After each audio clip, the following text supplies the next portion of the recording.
মেরাজে রজব মাসের ২৭ তারিখে গেছে। যখন আপনি এই কথা বলবেন তখন এক ধরনের মানুষকে নবীজি মেরাজে কোন মাসে গেছে এটা ঠিক নাই, মতভেদ আছে। প্রথম আপনারা সন্দেহ ঢুকাইল একটা। এতদিন ধরে রোজা রাখছেন, নামাজ পড়ছেন, কোনো সন্দেহ ছিল না, আমল করছেন মহব্বতে। এখন আপনার আমলটা নষ্ট করার প্রথম চেষ্টাটা হলো আপনার ভিতরে একটা সন্দেহ ঢুকাইল। কি সন্দেহ? যে শবে মেরাজ কোন মাসে এটা ঠিক নাই, এটা মতভেদ আছে। টেনশনে ফেলাই দিল আপনারে। এলে এক নম্বর চক্রান্ত, ষড়যন্ত্র। দ্বিতীয়ত বলবে রজব মাসে হইতে পারে, তবে ২৭ তারিখ হয়েছে এটা গ্যারান্টি নাই। আরেকটা সন্দেহ ঢুকাইব। মনে রাখবেন এই কথাগুলো, এগুলি মানুষের আমল নষ্ট করার ষড়যন্ত্র। পরিষ্কার ভাষায় বলে যাচ্ছি, ইমাম আব্দুল বাকি জুরকানি রহমাতুল্লাহ আলাইহি শরহে মাওয়াহিবের মধ্যে পরিষ্কার লিখেছেন, আরব আজমের সর্ববিখ্যাত একজন মুহাদ্দিস আল্লামা আব্দুল হাই লখনভী রহমাতুল্লাহ আলাইহি আসারুল মারফুআ বিআখবারিল মাওদুআ সেই কিতাবের মধ্যে লিখেছেন, রাসূল আকরাম সাল্লাল্লাহু আলাইহি ওয়াসাল্লাম আমার দয়াল নবী মেরাজে গিয়েছেন। ইন্নাল ইসরা ফি লাইলাতিন 27 মিন রজব ওয়া হুয়াল আকওয়া। নবীজি রজব মাসের ২৭ তারিখে ইসরা এবং মেরাজ গিয়েছেন। এই মতটাই হলো শক্তিশালী মত, এটা অধিক বিশুদ্ধ মত, এটাকে ইমামরা গ্রহণ করেছেন। ওয়া আলাইহি আমালুন নাস ওয়া আলাইহি আমালুল মুসলিমিন। এর উপরে 1400 বছর মুসলমানের আমল করেছে। অতএব এর বিরুদ্ধে যারা ফতোয়া দিবে এরা ফিতনাবাজ।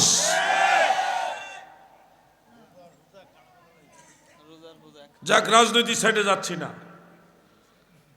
এরা নিজেদের দল জিতাইবার জন্য কত কথাই বলবে, দেখবেন আর শুনবেন। আমি রাজনৈতিক আলোচনা করি না, ধর্মীয় আলোচনা করি। এতে যার পক্ষে যাক আর যার বিরুদ্ধে যাক, ঠিক আছে না ভাই? আমার দাদু, আমরা আগের থেকে নামাজ পড়ছি শবে মেরাজের, এখনো পড়তেছি। আল্লাহ যতদিন বাঁচাইব ততদিন পড়বো ইনশাআল্লাহ। শবে মেরাজে রোজা রাখবেন, এটার জন্য আলাদা ফজিলত আছে। কিছু ভাইরা জানে না, না জানে বিদআত। বিশেষ নামাজ, শবে মেরাজের স্পেশাল কোনো নামাজ নেই, শবে মেরাজের স্পেশাল কোনো রোজা নেই, এগুলি বিদআত।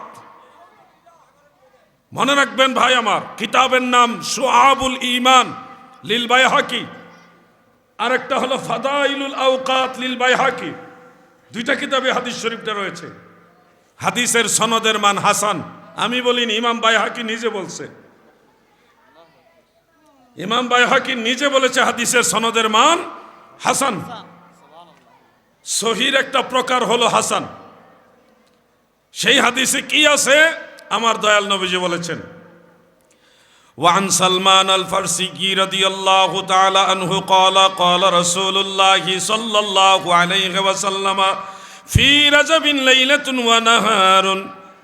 রজব মাসে একটা দিন এবং একটা রাত আছে। আল্লাহর রাসূল বলেছে রজব মাসে একটা দিন এবং একটা রাত আছে। মান সামা যালিকাল ইয়াউমা, যারা ওই দিনের বেলায় রোজা রাখবে গো। ওয়ামান কামা তিলকাল লাইলা, এবং ওই রাতের বেলায় যারা কিয়াম করবে, মানে নফল নামাজ পড়বে।